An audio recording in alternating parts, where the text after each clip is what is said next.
सो hi everyone, welcome back again. तो last lecture में हमने कवर किया था मोशन को। वहाँ पे हमने देखे थे मोशन के टाइप, फिर हमने देखे थे बेसिक्स का circular motion and projectile motion, and जितनी भी इक्वेशन वहाँ पे मैंने आपको मेंशन की थी उनको आपको याद रखना ही रखना है। तो ये वाले लेक्चर में यहाँ पे हम कवर करेंगे laws of motion, different laws जो दिए गए हैं मोशन में। मोशन के रिगार्डिंग 3 डिफरेंट लॉज हैं, उनको देखेंगे। इनर्शिया को देखेंगे, property of momentum, property of impulse को देखेंगे यहाँ पे। फिर हम देखेंगे यहाँ पे फ्रिक्शन क्या होती है, फ्रिक्शन के टाइप कितने होते हैं, हर एक को यहाँ पे हम देखेंगे, जितने भी इंपॉर्टेंट पॉइंट रहेंगे। एंड लेक्चर के एंड में यहाँ पे देखेंगे हम आए हुए MCQ ये वाले टॉपिक के रिगार्डिंग। तो पहले यहाँ पे हमें देखना होगा कि फोर्स क्या होता है। देखिए, फोर्स एक्चुअल में होता क्या है। फोर्स होता है एक टाइप का पुल या फिर एक टाइप का पुश। क्लियर? या तो पुल होगा या फिर पुश होगा। एंड इस पुल या पुश के कारण क्या होगा, ये चाहेगा कि किसी बॉडी, कोई भी बॉडी जो है, इसकी जो पोजीशन है या फिर कॉन्फ़िगरेशन है वो चेंज करना चाहेगा। क्लियर? यानी कि अगर ये है यहाँ पे बॉक्स, अगर हम इसको पुल करेंगे तो हम इसको इधर पहुँचाएंगे। क्लियर? या फिर ये वाल है ना, इसको हम चाहेंगे यहाँ पे गिराना। क्लियर? तो यहाँ पे होता क्या है, अगर कोई भी ऑब्जेक्ट या फिर कोई भी बॉडी इसकी स्टेट ऑफ रेस्ट और स्टेट ऑफ मोशन में है तो फोर्स के कारण इसको चेंज किया जा सकता है। If the body is not the rigid body. Clear? Like आप देख सकते हो, ये मैन यहाँ पे लिफ्टिंग कर रहा है। क्लियर? तो ये क्या अप्लाई कर रहा है, ये यहाँ पे जो डंबल वगैरह है ना, इनको यहाँ पे पुल अप कर रहा है। क्लियर? या फिर यहाँ पे देखिए ट्रॉली वगैरह, इसको यहाँ पे पुश कर रहे हैं, तो ये होता है एक टाइप का फोर्स यहाँ पे। क्लियर? तो फोर्स होता है क्या है, बेसिकली सिंपली होता है पुल और पुश, जो कि क्या करता है, जो कि या फिर अगर बॉडी रेस्ट में है या फिर मोशन में है तो उसकी जो स्टेट ऑफ रेस्ट और मोशन है ना, उसको चेंज करता है या फिर चेंज करने की सलाहियत रखता है। अब हम देखेंगे यहाँ पे इनर्शिया। क्लियर? फोर्स क्या होता है वो हमने देखा, डेफिनेशन आपसे कभी भी पूछी नहीं जाएगी। क्लियर? इनर्शिया देखिए, आप जितने भी इंपॉर्टेंट पॉइंट रहेंगे वो मैं आपको मेंशन करूंगा। देखिए, इंपॉर्टेंट है इनर्शिया, ये आपको याद रखना ही रखना है। इनर्शिया क्या होता है, इनर्शिया होता है अगर कोई बॉडी रेस्ट में है या फिर कोई बॉडी मूव कर रही है। क्लियर? तो इनर्शिया होती है इनएबिलिटी ऑफ बॉडी, यानी कि बॉडी की इनएबिलिटी, यानी कि to change it state of rest और मोशन बाय इटसेल्फ, यानी कि खुद अपने आप को, अगर बॉडी रेस्ट में है ये अपने आप को खुद मोशन में नहीं ला सकती, या फिर अगर कोई बॉडी चल रही है तो ये अपने आप को खुद रोक नहीं सकती है अनलेस इस पर कोई एक्सटर्नल फोर्स वगैरह ना लगे। क्लियर? तो इनर्शिया जो होता है ये मेनली किस पे डिपेंडेंट होता है, ये होता है mainly dependent on mass of object. Clear? यानी कि लेट यहाँ पे है मेरे पास object A and object B, ball A and ball B. Let ये वाली बॉल जो है ना, ये है 5 kg यहाँ पे, एंड ये जो बॉल सेकंड है यहाँ पे ये है 20 kg। क्लियर? इनर्शिया, ताकि आपको यहाँ पे बेसिक आइडिया मिले कि इनर्शिया है क्या एक्चुअली। तो 5 kg ball and 20 kg ball, तो इनर्शिया जो है ना ये डिपेंड किस पे करता है, मास ऑफ ऑब्जेक्ट पे। तो जितना हायर मास होगा बॉडी का उतना जो इनर्शिया है ना वो हायर होगा। देयरफॉर मैं बोलूँगा कि inertia of 20 kg ball is greater than inertia of 5 kg ball. तो जो 20 kg बॉल होगी उसमें हायर इनर्शिया होगा in comparison to 5 kg ball. I hope समझ में आ रहा होगा। एंड जनरली अगर हम यूनिट की बात करें यहाँ पे इनर्शिया की, हम बोलते हैं इनर्शिया किस पे डिपेंडेंट है, मास पे डिपेंडेंट है। देयरफॉर जो यूनिट हम लेते हैं इनर्शिया के लिए वो हम लेते हैं kg। काफ़ी इंपॉर्टेंट है, याद रखिएगा। अब इनर्शिया के होते हैं 3 type, inertia of rest, inertia of motion and inertia of direction. देखिए, इनर्शिया ऑफ रेस्ट होता क्या है। देखिए, ये है बंदा यहाँ पे। क्लियर? ये है गाड़ी में, एंड ये बंदा जो है ना ये किस में है, ये गाड़ी में रुका हुआ है। एंड जो कार है ना यहाँ पे ये भी किस में है, ये भी है रेस्ट में। अब देखिए इनर्शिया ऑफ रेस्ट होता क्या है। देखिए, इनर्शिया ऑफ रेस्ट एक्चुअली होता है कि कोई भी ऑब्जेक्ट या फिर कोई भी बॉडी अगर वो किस में है, अगर वो रेस्ट में है तो वो क्या चाहेगी, वो चाहेगी कि मैं रेस्ट में ही रहूं। क्लियर? वो चाहेगी कि मैं रेस्ट में ही रहूं तब तक जब तक ना उस पर कोई एक्सटर्नल फोर्स वगैरह कुछ लगेगा। इन शॉर्ट, अगर कोई रेस्ट में है बॉडी तो वो रेस्ट में ही रहना चाहेगी, या फिर हम बोलेंगे inability of body to change it state of rest by itself, वो होता है इनर्शिया ऑफ रेस्ट। क्लियर? तब जब ये गाड़ी यहाँ पे आगे जाएगी, यानी कि गाड़ी यहाँ पे स्टार्ट होगी एंड ये चलना यहाँ पे स्टार्ट करेगी, आप फिर देख सकते हो कि जो पैसेंजर होता है कार में ये पीछे की ओर धकेला जाता है या फिर ये पीछे की ओर गिरता है। क्यों गिरता है? ये गिरता है इनर्शिया ऑफ रेस्ट के कारण, क्योंकि ये रेस्ट में होता है एंड ये रेस्ट में ही रहना चाहता है। ये जो एग्जाम्पल है ना यहाँ पे, ये इंपॉर्टेंट है, ये काफ़ी बार पूछे जा चुके हैं एंड ये आने वाले पेपर्स में भी पूछी जा सकती हैं। इस टाइप की कोई भी एग्जांपल आपको खाली वहाँ पे कॉमन सेंस अपना अप्लाई करना है कि इनर्शिया ऑफ रेस्ट होगा क्या। इनर्शिया ऑफ रेस्ट होगा कि inability of body to change to state of rest, यानी कि अगर बॉडी रेस्ट में है वो रेस्ट में ही रहना चाहेगी। इसलिए जब कार आगे चली ना तो ये बंदा पीछे गिरा, क्लियर, क्योंकि ये चाहता है कि मैं रेस्ट में रहूं। देखिए एक और एग्जांपल है यहाँ पे, अगर आपने ये देखा होगा, ये है यहाँ पे कोई ग्लास या फिर कंटेनर एंड कंटेनर के ऊपर हमने पेपर रखा है एंड पेपर के ऊपर हमने यहाँ पे कॉइन रखी है। जब आप ये वाले पेपर को यहाँ पे धक्का देते हो, यहाँ पे फोर्स अप्लाई करते हो, तो ये आगे जाता है। ये जो पेपर है ना ये आगे जाता है। इसके ऊपर क्या है यहाँ पे कॉइन। ये कॉइन क्यों आगे नहीं जाती है? ये कॉइन इसमें गिरती है, क्यों? क्योंकि इनर्शिया ऑफ रेस्ट के कारण, क्योंकि ये जो कॉइन थी ना ये रेस्ट में थी, क्लियर। तो ये किस में ही रहना चाहेगी? ये रेस्ट में ही रहना चाहेगी।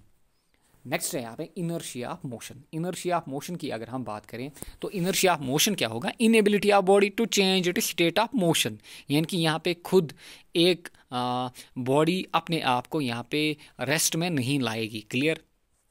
अब देखिए यहाँ पे गाड़ी जो है, गाड़ी किस में है? गाड़ी यहाँ पे मोशन में है, गाड़ी यहाँ पे चल रही है, क्लियर, एंड गाड़ी में ये बंदा बैठा है, क्लियर, ये बंदा यहाँ पे बैठा है। तो देखिए जब ये गाड़ी सडनली स्टॉप करेगी, जब ये गाड़ी सडनली स्टॉप करेगी, यानी कि एक गाड़ी है, इसमें कोई बंदा बैठा है बट ये गाड़ी अभी चल रही है, ड्राइवर बैठा है या फिर पीछे कोई बैठा है, तो ये गाड़ी चल रही है।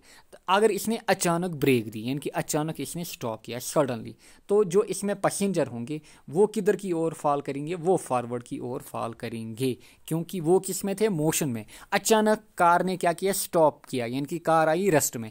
तो जो इसमें बंदे थे ना, जो इसमें पैसेंजर थे, वो स्टिल किस में रहना चाहेंगे? वो रहना चाहेंगे मोशन में। तो ये होता है इनर्शिया ऑफ मोशन। इसलिए ये किधर गिरते हैं? ये आगे की ओर गिरते हैं। इसलिए ये बार बार बोला जाता है कि जब भी आप कार में बैठो तो सीट बेल्ट जो है ना इनको लगाया करो, क्योंकि ये आपको प्रोटेक्ट करते हैं। जब भी आप अचानक ब्रेक दोगे, सडनली ब्रेक दोगे, तो आप किधर की ओर आओगे? आप आगे आओगे, क्लियर, यानी कि you will come forward, clear. Backward कहाँ पे जाओगे? अगर आप रेस्ट में थे, गाड़ी आगे गई, उस केस में आप बैकवर्ड जाओगे। नेक्स्ट है यहाँ पे inertia of direction. Inertia of direction, तो इनर्शिया ऑफ डायरेक्शन क्या है? Inability of a body to change its direction, clear, यानी कि अगर किसी डायरेक्शन में बॉडी जा रही है तो अपनी डायरेक्शन को ये चेंज नहीं करेगी, उस पर्टिकुलर डायरेक्शन को, क्लियर। देखिए यहाँ पे ये है कोई कार वगैरह, क्लियर। तो ये जो कार है ना, आप देखते हो कि ये व्हील कुछ यूं मूव करते हैं, क्लियर, व्हील कुछ यूं मूव करते हैं। जब हम आगे जाते हैं ना कार में, तो व्हील जो है ना वो यूं घूमते हैं, क्लियर, यानी कि एंटी क्लॉकवाइज। वो क्या घूमेंगे? Anti clockwise, clear. तो इस केस में होता क्या है? आप देखते हो कि जब भी मड निकलता है फ्रॉम ए कार या फिर फ्रॉम ए बाइक, वो टेंजेंशियल डायरेक्शन में मूव करता है, क्लियर, यानी कि जो टायर है ना उसकी टेंजेंशियल डायरेक्शन में मूव करता है, क्लियर, उसकी टेंजेंशियल डायरेक्शन में मूव करता है। ऐसा क्यों होता है? क्योंकि जो डायरेक्शन ऑफ व्हील होती है, डायरेक्शन ऑफ व्हील यूं होती है बैकवर्ड की ओर, इसलिए जो मड है ना वो पीछे की ओर आती है। इसलिए जो मड गार्ड वगैरह है ना वो लगाए जाते हैं डिफरेंट व्हीकल्स में। तो आई होप आपको इनर्शिया अच्छे से समझ में आया होगा। नेक्स्ट है यहाँ पे Newton's first law of motion. अब हम देखेंगे न्यूटन के 3 लॉ। यहाँ पे पहला लॉ जो न्यूटन ने दिया, इसको लॉ ऑफ गैलीलियो भी बोला जाता है, क्लियर। अब देखिए पहला लॉ क्या कहता है, स्टेटमेंट काफ़ी इंपॉर्टेंट है। ये कहता है अगर कोई बॉडी रेस्ट में है, क्लियर, या फिर कोई बॉडी मोशन में यानी कि मूव कर रही है, clear, a body at rest will continue to be at rest, यानी कि ये बॉडी रेस्ट में है तो ये रेस्ट में ही रहना चाहेगी। या फिर कोई बॉडी मूव कर रही है, मोशन में है, तो वो मोशन में ही रहना चाहेगी। कब तक? Unless an external force acts on the body.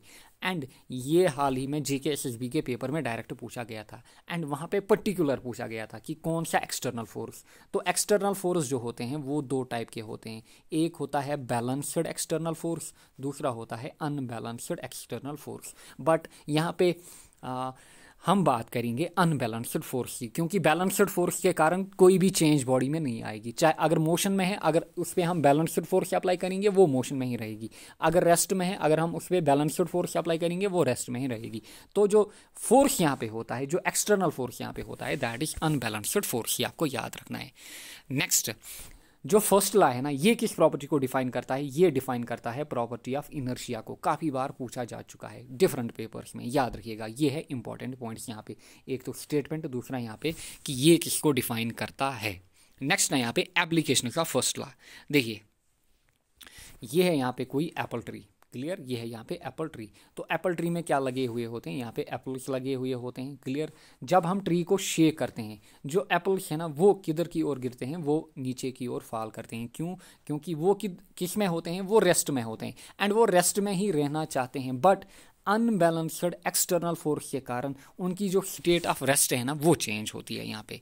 या फिर a man jumping a car, a man jumping from a moving car may fall down, clear. क्योंकि अगर कोई कार मूव कर रही है, आपने देखा होगा, अगर आप जो पब्लिक ट्रांसपोर्ट है ना, स्पेशली टाटा गाड़ी वगैरह, अगर आप उसमें ट्रैवल किए हो, क्लियर, फिर जब आपने चलती कार से वहाँ पे जंप किया होगा तो वहाँ पे क्या होगा? वहाँ पे होता क्या है? आप सडनली वहाँ पे फॉल करते हो। क्यों? क्योंकि आप मोशन में होते हो, एंड जब आप नीचे आ जाते हो, आप की जो स्टेट ऑफ मोशन है ना वो चेंज होती है किसमें? रेस्ट में। इसलिए आप वहाँ पे सडनली फॉल करते हो।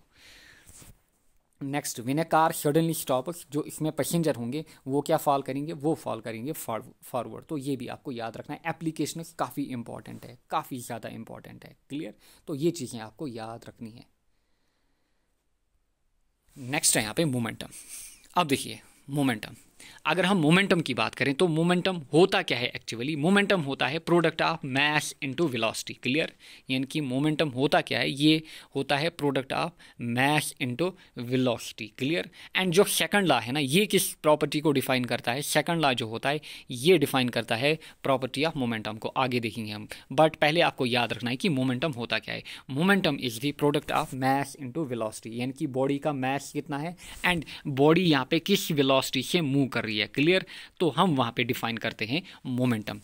देखिए, हमने बोला मोमेंटम जो है that is mass into velocity, and momentum क्या होती है? मोमेंटम यहाँ पे आप याद रखिएगा, momentum is a vector quantity, clear.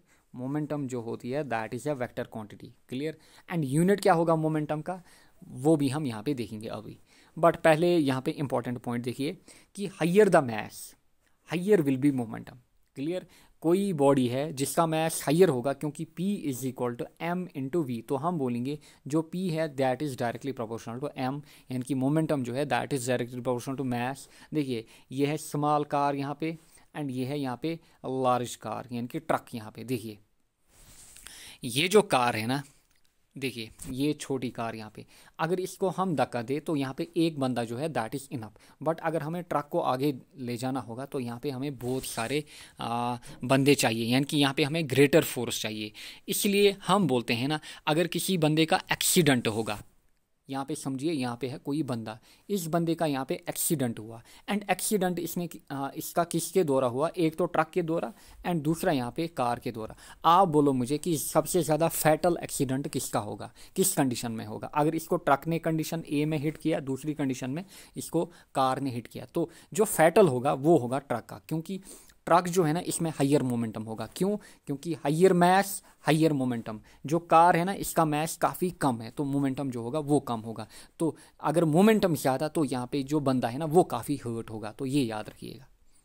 Next, higher the velocity higher will be momentum. तो अभी हमने देखा P is equal to m into we, तो P जो होता है that is directly proportional to mass, and at the same time जो P होता है that is directly proportional to velocity, यानी कि जितनी हाइयर वेलोसिटी होगी उतना जो मोमेंटम होगा वो काफ़ी ज़्यादा होगा। देखिए, ये है भुवनेश्वर कुमार, अगर आप क्रिकेट को फॉलो करते हो तो इनकी जो बॉलिंग स्पीड है दैट इज़ अराउंड, एवरेज में बात करूँ, 125 किलोमीटर पर आवर की रफ्तार से गेंद को फेंकते हैं।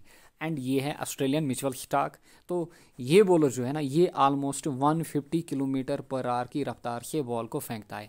अब यहाँ पे देखिए, higher the velocity higher will be momentum. अगर यहाँ पे कोई बैट्समैन खेल रहा है एंड इस बैट्समैन को बॉल लगी, पहले इसको भुवनेश्वर कुमार की बॉल लगी, फिर इसको मिचेल स्टार्क की बॉल लगी। आप मुझे बोलो कि ये ज़्यादा हर्ट किस कंडीशन में होगा। हमें यहाँ पे ध्यान देना है। देखिए मोमेंटम जो है that is directly proportional to velocity, यानी कि जितनी ज़्यादा वेलोसिटी उतना मोमेंटम। तो यहाँ पे देखिए 150 किलोमीटर आर की जब बॉल लगेगी ना बंदे को, वो काफ़ी ज़्यादा हर्ट होगा in comparison to 125 kilometre per hour, क्योंकि यहाँ पे वेलोसिटी कम है, यहाँ पे वेलोसिटी काफ़ी ज़्यादा है।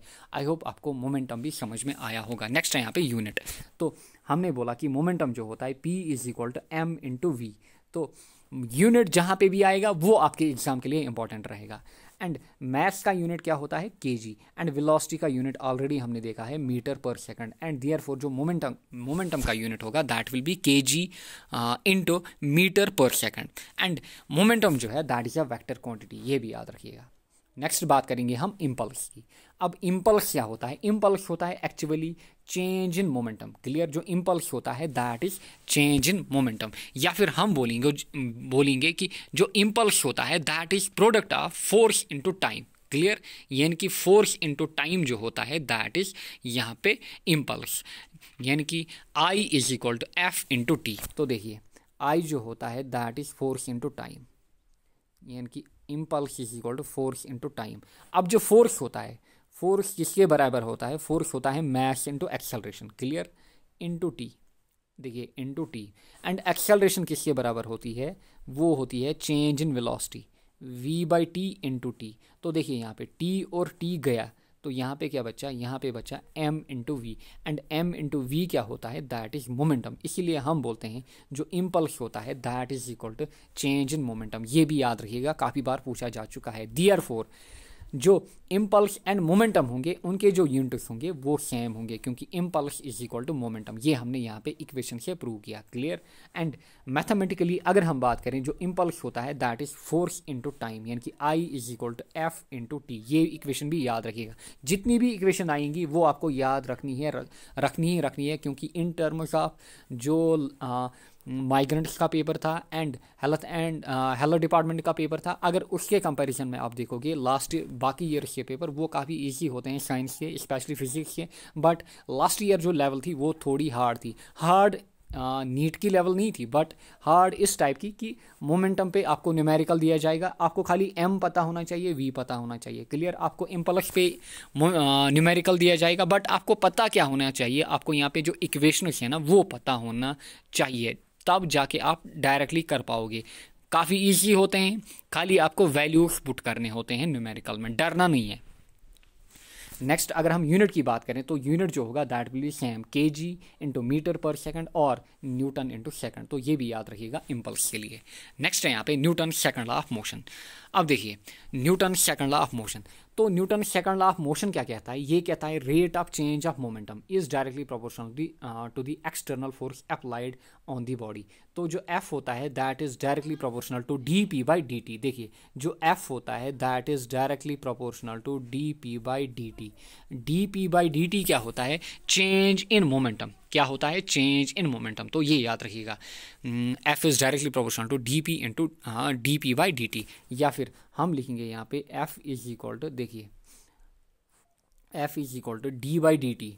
D by D T P क्या होता है? Momentum, that is M into we, that is M into V. या फिर हम लिखेंगे जो फोर्स होगा that will be M into D V by D T. D V by D T meaning यहाँ पे एक्सेलरेशन। देयरफॉर यहाँ पे जो एफ निकल के आता है that is equal to M A. तो ये याद रखिएगा, जो एफ होता है दैट इज एम ए, या फिर जो एफ होता है that is equal to D P by D T, या फिर F is equal to M A. तो ये याद रखिएगा दोनों इक्वेशन फोर्स की। तो कोई बंदा बोलेगा कि न्यूटन सेकंड लॉ क्या डिफाइन करता है? ये बोलता है फोर्स जो होता है that is mass into acceleration, that is same thing, F is equal to D P by D T. देखिए अगर कोई बॉडी इनिशियली किस में है? रेस्ट में है, एंड ये बॉडी अब मूव कर रही है with velocity u, and finally इसी बॉडी ने जो वेलोसिटी है ना वो किस में कन्वर्ट हुई? वो यहाँ पे v में कन्वर्ट हुई। यानी कि ये है इनिशियल वेलोसिटी यहाँ पे, ये है बॉडी की फाइनल वेलोसिटी यहाँ पे। अगर यहाँ पे मैं बॉडी का मोमेंटम निकालूँ that will be m into U, and अगर मैं यहाँ पे बॉडी का फाइनल मोमेंटम निकालूँ that will be f is equal to m into we. तो ये आपको याद रखना है, ये है इनिशियल मोमेंटम यहाँ पे, ये है फाइनल मोमेंटम यहाँ पे। एंड जो न्यूटन सेकंड लॉ है ना, ये क्या कहता है, ये कहता है जो फोर्स होता है that is directly proportional to change in momentum. And जो चेंज इन मोमेंटम होगा वो होगा यहाँ पे, अगर इसका नाम है P2, इसका नाम है P1, तो चेंज इन मोमेंटम क्या होगा, P2 minus P1 upon T। तो ये आपको याद रखना है, ये है इनिशियल मोमेंटम यहाँ पे, ये है फाइनल मोमेंटम यहाँ पे। एंड ये इक्वेशन एंड ये वाली इक्वेशन को याद रखिएगा। नेक्स्ट है यहाँ पे एप्लीकेशंस। एप्लीकेशंस काफ़ी ज़्यादा इंपॉर्टेंट है, क्लियर, काफ़ी बार इनको पूछा जा चुका है डायरेक्ट यहाँ पे। जो सेकंड लॉ होता है ना, ये किसको डिफाइन करता है, ये डिफाइन करता है property of momentum and property of impulse को, क्लियर, काफ़ी इंपॉर्टेंट है, काफ़ी बार पूछा जा चुका है। एंड ये जो सेकंड लॉ होता है ये होता है रियल लॉ ऑफ मोशन, यानी कि 3 लॉ है हमारे पास, first law, second law, third law. And जो रियल लॉ होता है that is second law of motion, क्योंकि जो first law and third law होते हैं they are contained in second law, यानी कि इन्हीं को हम डिराइव कर सकते हैं, फर्स्ट एंड थर्ड लॉ को हम ऑब्टेन कर सकते हैं with the help of second law. तो हमेशा याद रखिएगा second law is real law of motion. Next है यहाँ पे एप्लीकेशंस। अगर हम एप्लीकेशंस की बात करें, देखिए पहली application, while catching a cricket ball the player lowers his hands to save himself from getting hurt.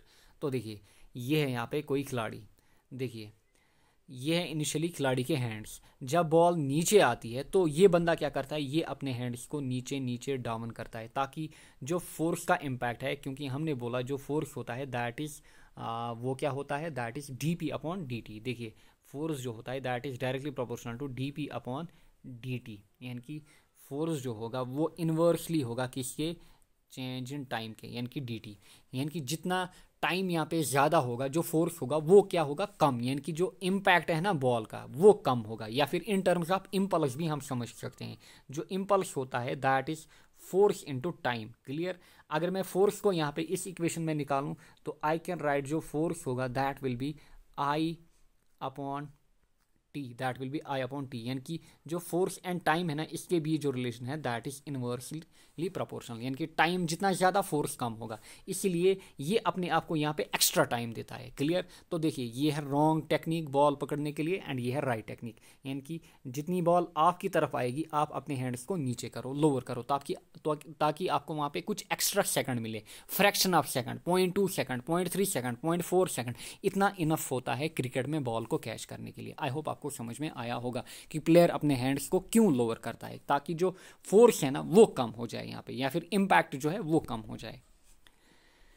Next जो चाइना वार्स होते हैं, देखिए यहाँ पे है WARE, जो चाइना वार्स होते हैं they are wrapped in straw और पेपर बिफोर पिकिंग। देखिए ये जो होते हैं, हाँ, जो चाइना वार्स होते हैं ये किन में होते हैं, ये फोल्डेड होते हैं इन किन में, ये जो यहाँ पे पेपर वगैरह है ना या फिर स्ट्रा वगैरह इनमें होते हैं। क्यों होते हैं, क्योंकि अगर ये गिरेंगे ना, इनका जो अगर ये डायरेक्टली गिरेंगे कहाँ पे, यहाँ पे ग्राउंड पे, क्लियर, या फिर फ्लोर पे, तो इनकी क्या होगी, इनकी ब्रेकिंग होगी, यानी कि ये ब्रेक होंगे। बट अगर ये इस यहाँ पे ये वाले डब्बे में होंगे या फिर ये वाली पैकिंग में होंगे, अगर ये नीचे गिरेंगे भी, क्लियर, अगर ये नीचे गिरेंगे भी बट उस कंडीशन में इनकी ब्रेकिंग नहीं होगी। लेट ये है कोई यहाँ पे कवरिंग एंड इस कवरिंग में हमने ये बर्तन रखा है, क्लियर। अब अगर ये नीचे गिरा किस पे, ग्राउंड पे, क्लियर। देखिए अगर ये ग्राउंड पे गिरा तो ये जो ये वाला डब्बा है ना या फिर ये वाला पैकेट यहाँ पे ये ग्राउंड को हिट करेगा एंड अंदर जो यहाँ पे बर्तन वगैरह है ना इस पर कोई इफेक्ट नहीं होगा। तो ये भी किस एप्लीकेशन पे बेस्ड है, सेकंड लॉ, क्योंकि यहाँ पे जो बर्तन है ना अंदर इसको एक्स्ट्रा टाइम मिलेगा। Next, car, trucks extra are provided with spring system to avoid sudden jerks. देखिए ये जो स्प्रिंग सिस्टम लगा हुआ होता है या फिर हम बोलते हैं शॉकर वगैरह कार वगैरह में या फिर बाइक वगैरह में, क्लियर। तो ये क्यों लगे हुए होते हैं, ताकि जो बंदा ट्रैवल कर रहा है कार में या फिर पैसेंजर है उसको यहाँ पे जर्क ना फील हो, क्लियर। नेक्स्ट, जो हाई जंपिंग होती है, आपने देखा होगा हाई जंपिंग में वहाँ पे नीचे क्या प्रोवाइड किए जाते हैं, वहाँ पे नीचे कुशन प्रोवाइड किए जाते हैं। जब बंदा यहाँ पे कोई हाई जंप करता है तो वहाँ पे कुशन प्रोवाइड किए जाते हैं, ताकि अगर ये बंदा इस पे गिरेगा ना तो ये जो कुशन है ना ये नीचे आएगा, ये बंदा डायरेक्टली ग्राउंड को हिट नहीं करेगा, ये कुशन नीचे आएगा एंड इस बंदे को एक्स्ट्रा टाइम मिलेगा ताकि ये ग्राउंड को यहाँ पे कॉन्टैक्ट करे। तो ये भी एप्लीकेशन किसकी है, ये भी एप्लीकेशन है यहाँ पे सेकंड लॉ की। तो एप्लीकेशन को आपको याद रखना ही रखना है। नेक्स्ट है यहाँ पे principle of conservation of momentum या फिर principle of conservation of linear momentum. तो ये क्या कहता है, ये कहता है कि if no external force acts on two or more bodies, यहाँ पे है two or more bodies, if no external force acts then the total momentum of system remains constant. तो जो मोमेंटम इनिशियली होगा, तो जो इनिशियल मोमेंटम होता है वो किसके बराबर होगा, वो होगा फाइनल मोमेंटम के बराबर। क्लियर। या फिर ये बोलता है यहाँ पे momentum can neither be created nor destroyed. यहाँ पे देखिए लेट ये हमारे पास इनिशियल कंडीशन, ये है हमारे पास इनिशियल कंडीशन, एंड ये है हमारे पास यहाँ पे फाइनल कंडीशन। ये जो कंडीशन है देखिए, ये बॉल जो है ना, बॉल ए ये मूव कर रही है with velocity u1, and ball 2 जो है ना, यहाँ पे इसको बोलूँगा मैं बॉल बी, ये मूव कर रही है विथ इनिशियल वेलोसिटी u2। तो निकालिए मोमेंटम यहाँ पे पहली बॉल का, तो P1 मैं लिखूँगा यहाँ पे। P1 क्या होगा, मैश इस बॉल का। क्लियर। यानी कि MA, या फिर मैं M1 मानूंगा यहाँ पे, M1 इंटू u1 मोमेंटम, क्योंकि m क्या होता है, मोमेंटम क्या होता है, मोमेंटम होता है product of mass into velocity. तो इनिशियल वेलोसिटी u1 यहाँ पे देखिए, बॉल 2 इसका मोमेंटम मैं लिखूंगा p2, तो p2 क्या होगा, इसका मैस लेट मैं मानूंगा दैट इज m2, तो m2 into u2। Clear. m2 into u2। अब अगर ये मूव कर रहे हैं, ये इस डायरेक्शन में मूव कर रहा है एंड ये वाली बॉल इस डायरेक्शन में मूव कर रहे हैं, तो ये क्या करेंगे, एक टाइम आएगा जब ये आपस में कांटेक्ट करेंगे। तो आफ्टर कांटेक्ट देखिए, आफ्टर कांटेक्ट जो इनिशियल मोमेंट था ना इनका, वो सेम रहेगा, यानी कि इक्वल टू फाइनल मोमेंटम। तो देखिए फाइनल मोमेंटम भी हम यहाँ पे निकालेंगे। लेट इसका है m1, इसका है यहाँ पे m2।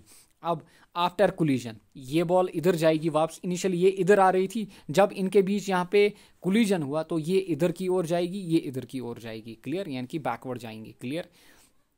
तो देखिए इस बॉल का, बॉल ए यहाँ पे, ball A and ball B, ball A का मोमेंटम मैं निकालूंगा P1, लेट मैं लिखूंगा अब P1 डैश, तो P1 डैश जो होगा that will B M1 into V1, and यहाँ पे momentum of ball 2 P2 dash में लिखूंगा P2 डैश, तो P2 dash will be equal to M2 into V2। अब देखिए ये क्या कहता है यहाँ पे, law of conservation of linear momentum. तो ये कहता है जो इनिशियल मोमेंटम है that should be equal to final momentum. Clear. तो देखिए जो इनिशियल मोमेंटम था that was m1 u1 plus m2 u2। तो आफ्टर कोलिजन ये इक्वल होना चाहिए किसके, m1 v1 plus m2 v2। तो ये याद रखिएगा, ये कहता है कौन, ये कहता है law of conservation of linear momentum. तो ये है इनिशियल मोमेंटम दो बॉडीज का। क्लियर। एंड ये है यहाँ पे फाइनल मोमेंटम दो बॉडीज का। अगर हम इनिशियल मोमेंटम को ऐड करें एंड फाइनल मोमेंटम को ऐड करें, ये इक्वल आना चाहिए। नेक्स्ट है यहाँ पे Newton's third law of motion. तो Newton's third law of motion आपने काफ़ी बार सुना होगा, to every action there is equal but opposite reaction. Clear. यानी कि टू एवरी एक्शन, लेट ये है बॉल, यहाँ पे ये बॉल इस टेबल पे गिर रही है। क्लियर। ये बॉल इस टेबल पे गिर रही है, तो इन दोनों के बीच क्या होगा, यहाँ पे इन दोनों के बीच यहाँ पे कांटेक्ट होगा, यानी कि एक टाइम आएगा इनके बीच कांटेक्ट होगा।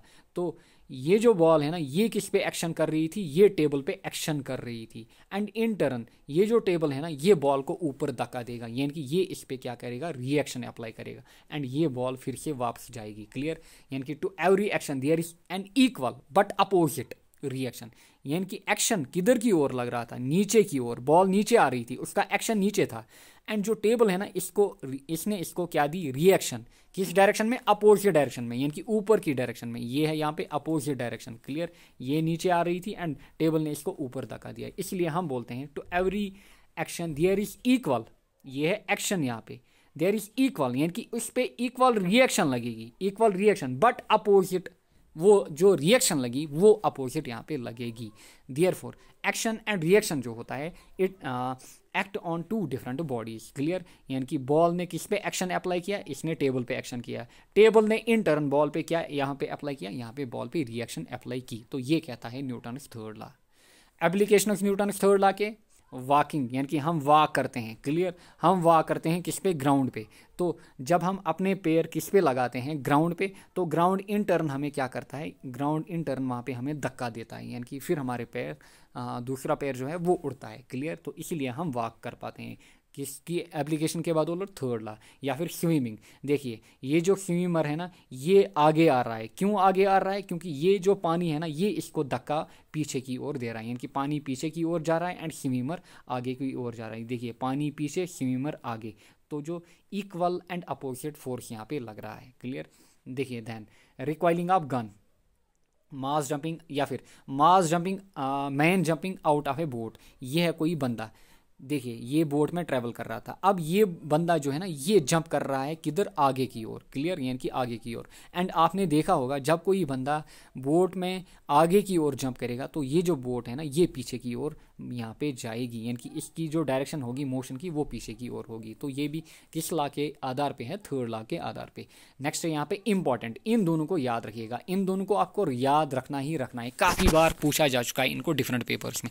Recoiling of gun and rocket propulsion. देखिए ये है यहाँ पे रिकॉइलिंग ऑफ गन।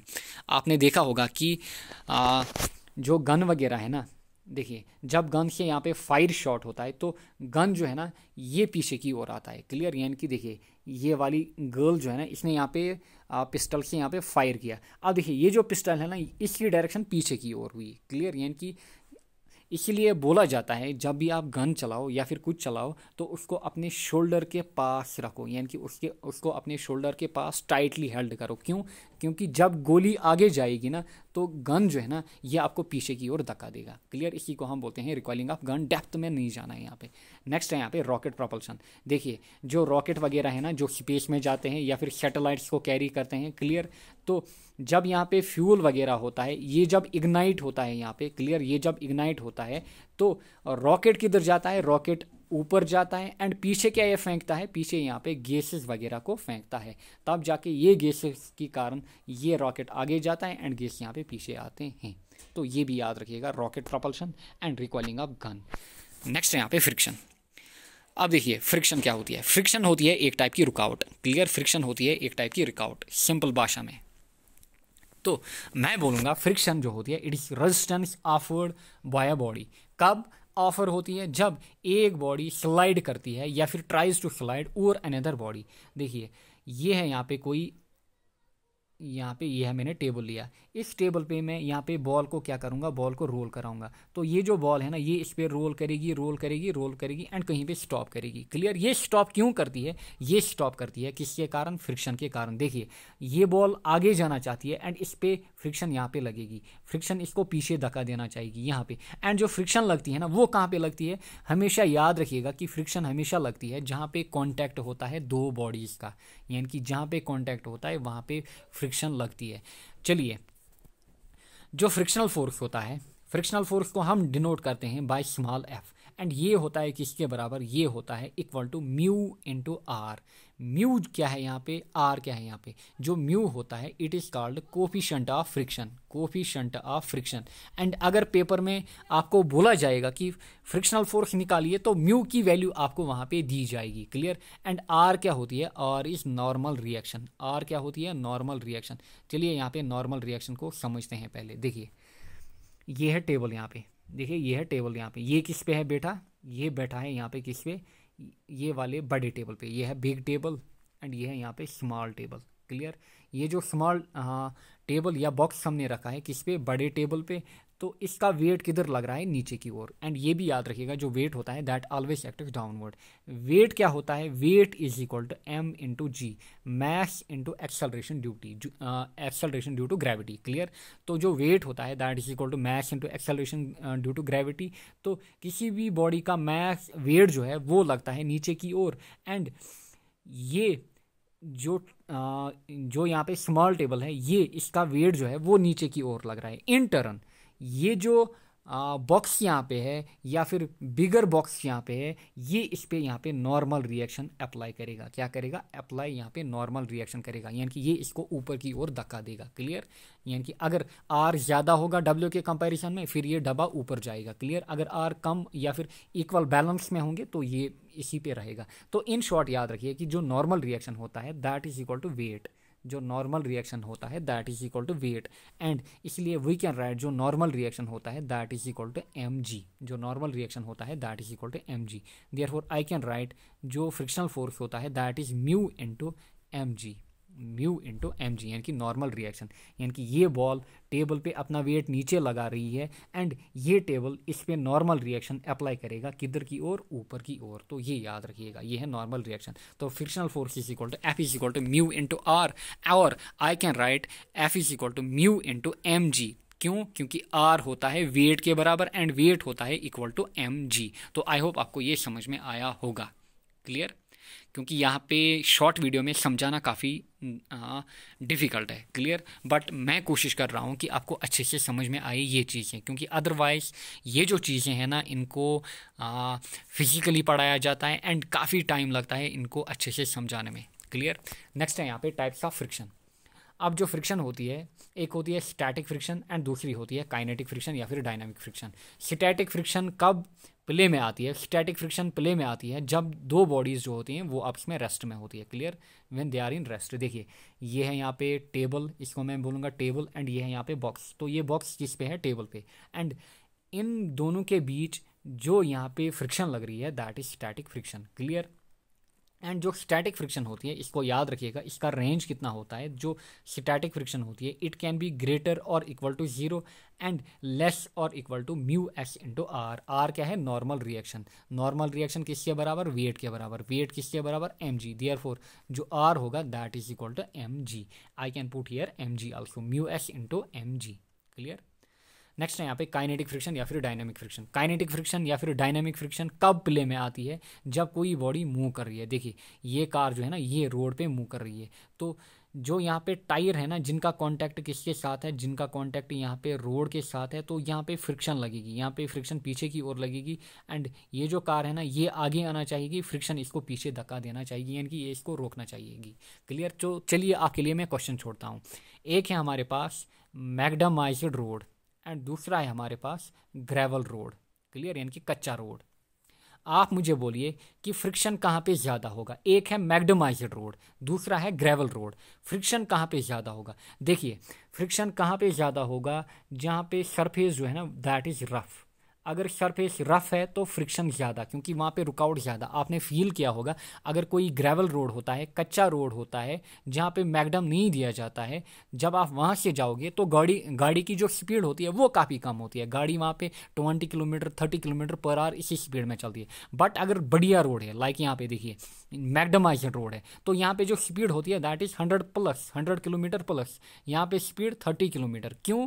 क्योंकि यहाँ पे फ्रिक्शन की वैल्यू कम, यहाँ पे फ्रिक्शन की वैल्यू ज़्यादा। इसलिए जहाँ पे रफ सरफेस, इसको नोट डाउन कीजिए, जहाँ पे रफ सरफेस आएगी वहाँ पे जो फ्रिक्शन है ना वो ज़्यादा होगी। एंड जहाँ पे भी स्मूथ सरफेस आएगी,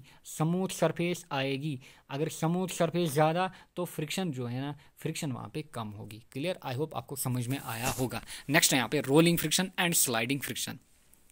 क्लियर? अब देखिए आपके लिए मैं क्वेश्चन रखता हूँ।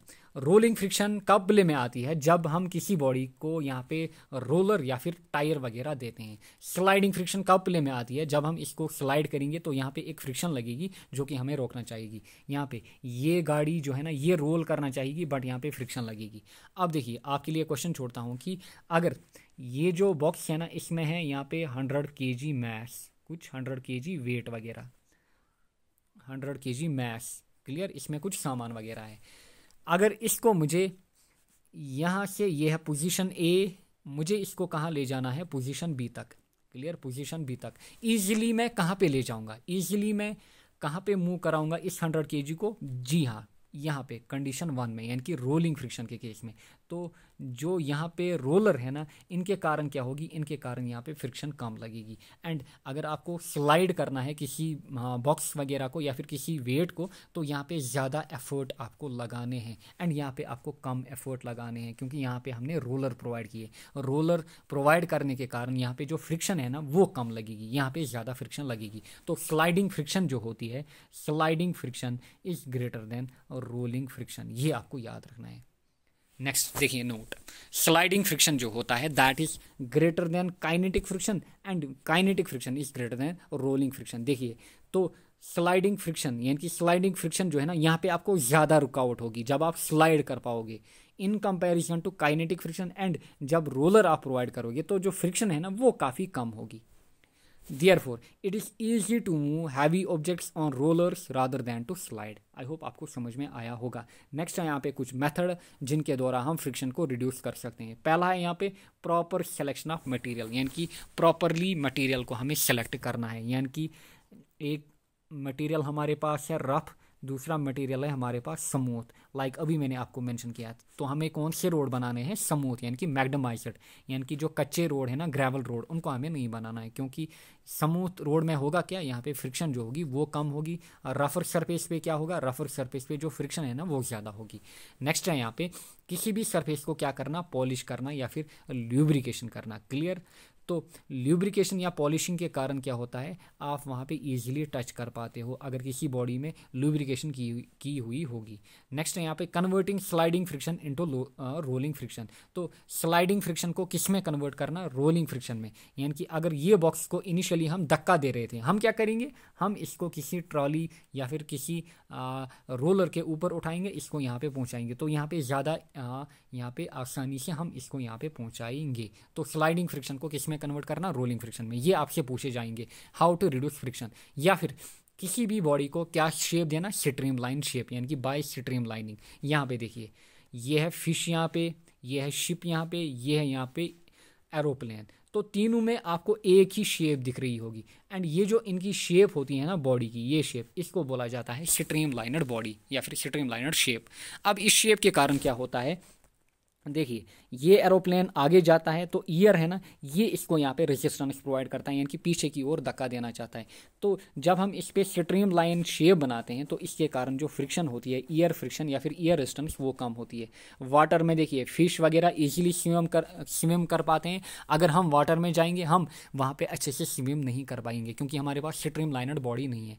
देखिए शिप वगैरह, इनको भी स्ट्रीम लाइनड बॉडी दी जाती है ताकि जो फ्रिक्शन है ना वो कम हो जाए. आई होप आपको अच्छे से समझ में आया होगा. नेक्स्ट है ये वाले टॉपिक के रिलेटेड कुछ आए हुए एमसीक्यू. पहला क्वेश्चन यहाँ पे, the real law of motion is. तो स्टाफ सिलेक्शन में पूछा जा चुका है. जो रियल लॉ होता है वो कौन सा होता है? That is second law of motion. Next, recoiling of gun is the application of. तो रिकॉइलिंग ऑफ गन किसी एप्लीकेशन है? That is third law. Walking becomes possible due to. तो हमने देखा था वॉकिंग, स्विमिंग, क्लियर, रनिंग वगैरह, तो वो पॉसिबल होते हैं किसके कारण? Due to third law. Clear. क्योंकि to every action there is equal but opposite reaction. Next, the first law is based on the property of. तो पहला लॉ जो है ना, ये किस प्रॉपर्टी को डिफाइन करता है? तो ये है किस प्रॉपर्टी के आधार पे based? Inertia. Next, which of the following pair of quantities have same units? Mass and weight. No, क्योंकि मैस का यूनिट जो होता है दैट इज केजी एंड वेट का यूनिट जो होता है practically that is newton. Clear. क्योंकि वेट होता है एक टाइप का force.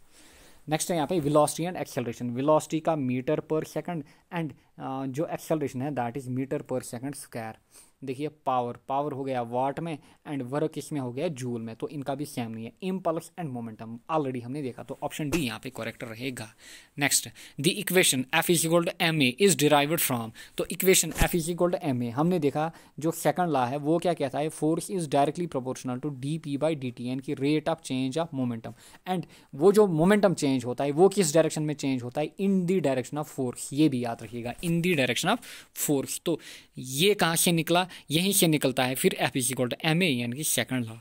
Next, a body at rest will continue to be in rest and a body in motion will continue to be in motion unless an external force acts on the body is the statement of. तो ये किस law की statement है? तो ये है law कौन सा? पहला law. Streamlined shape to a body is given on the basis of concept of. तो यहाँ पे स्टाफ सिलेक्शन में क्वेश्चन पूछा जा चुका है. तो यहाँ पे आपसे बोला गया है कि स्ट्रीमलाइनड शेप हम किसी बॉडी को देते हैं, क्यों देते हैं? यहाँ पे कौन सा कॉन्सेप्ट इन्वॉल्व है? मोमेंटम का, फ्रिक्शन का, पावर का, विस्कोसिटी का. तो दैट इज फ्रिक्शन का. यहाँ पे which is correct regarding type of friction. Clear. Which is correct regarding types of friction. देखिए ऑलरेडी मैंने आपको मेंशन किया है, जो स्लाइडिंग फ्रिक्शन होता है that is greater than kinetic friction and that is greater than rolling friction. क्योंकि जब भी हम रोलर प्रोवाइड करते हैं किसी भी बॉडी को, जो फ्रिक्शन की वैल्यू है वो काफ़ी कम होती है. एंड फ्रिक्शन किसके बराबर होती है? Friction is equal to mu into R. R क्या है? Normal reaction. नॉर्मल रिएक्शन किसके बराबर? वेट के बराबर. वेट किसके बराबर? एम जी.